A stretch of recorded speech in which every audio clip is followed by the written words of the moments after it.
తిరుపతి తుడా కచ్చప్పి ఆడిటోరియంలో మహిళలు చిన్నారుల భద్రత పోక్సో సైబర్ భద్రతపై పోలీస్ శాఖ ఆధ్వర్యంలో ప్రత్యేక అవగాహన కార్యక్రమం జరిగింది।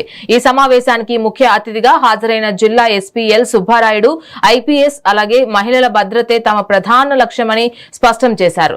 శక్తి టీమ్స్ ద్వారా భద్రతా యాప్లు టోల్ ఫ్రీ నంబర్లపై అవగాహన కల్పిస్తున్నట్లు చెప్పారు। చిన్నారులపై అఘాయత్యాలకు పాల్పడే వారిపై రౌడీ షీట్లు తెరుస్తామని హెచ్చరించారు। అత్యవసర సమయంలో ప్రజలు డయల్ 112 సేవలను వినియోగించుకోవాలని ఎస్పీ సూచించారు।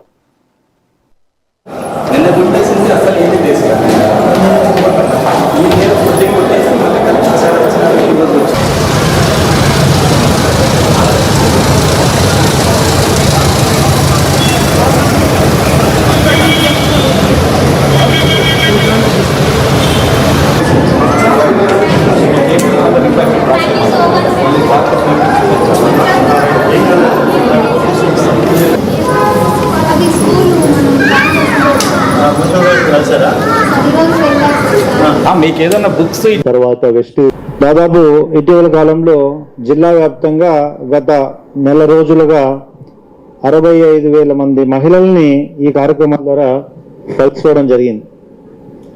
ప్రతి పోలీస్ స్టేషన్ లిమిట్స్ లో, ప్రతి సర్కిల్ లిమిట్స్ లో, ప్రతి సబ్ డివిజన్ లిమిట్స్ లో కూడా మహిళల అవగాహన కార్యక్రమాలు ఏపీపీ గారు చెప్పినట్లుగా, మా డిఎస్పీ మహిళ చెప్పినట్లుగా మహిళల యొక్క భద్రత విషయంలో ప్రభుత్వం ఎంత వరకు కట్టుబడి ఉంది, చట్టం వారికి ఎన్ని హక్కులు కల్పించింది అనేది పూర్తిగా అవగాహన కల్పించడం జరిగింది।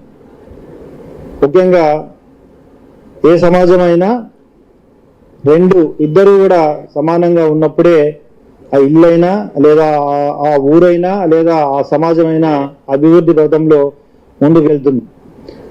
డిఎస్పీ మహిళ చెప్పినట్లుగా ఇద్దరు పిల్లలు ఉన్నప్పుడు, ఇద్దరు జెండర్ డిఫరెంట్ ఉన్నప్పుడు వారిలో ఈరోజు మహిళలు పొందుతున్న ఇబ్బందులు పురుషుల ద్వారానే, అంటే తల్లిదండ్రులు మహిళలని అంటే ఆడపిల్లల్ని అబ్బాయిల్ని ఇద్దరిని సరైన దారిలో పెంచితే, వారికి మంచి నడవడిక మంచి బుద్ధులు నేర్పిస్తే ఈనాడు మనం అవగాహన కార్యక్రమాల్లో భాగంగా మహిళలు పొందుతున్న ఇబ్బందులు ఖచ్చితంగా తగ్గించవచ్చు। అది ఖచ్చితంగా ఆ తల్లిదండ్రులు ఆ బాధ్యత తీసుకోవాలి। దాదాపు ఇటీవల కాలంలో జిల్లా వ్యాప్తంగా గత నెల రోజులుగా 65,000 మంది మహిళల్ని ఈ కార్యక్రమం ద్వారా కలుసుకోవడం జరిగింది। ప్రతి పోలీస్ స్టేషన్ లిమిట్స్ లో, ప్రతి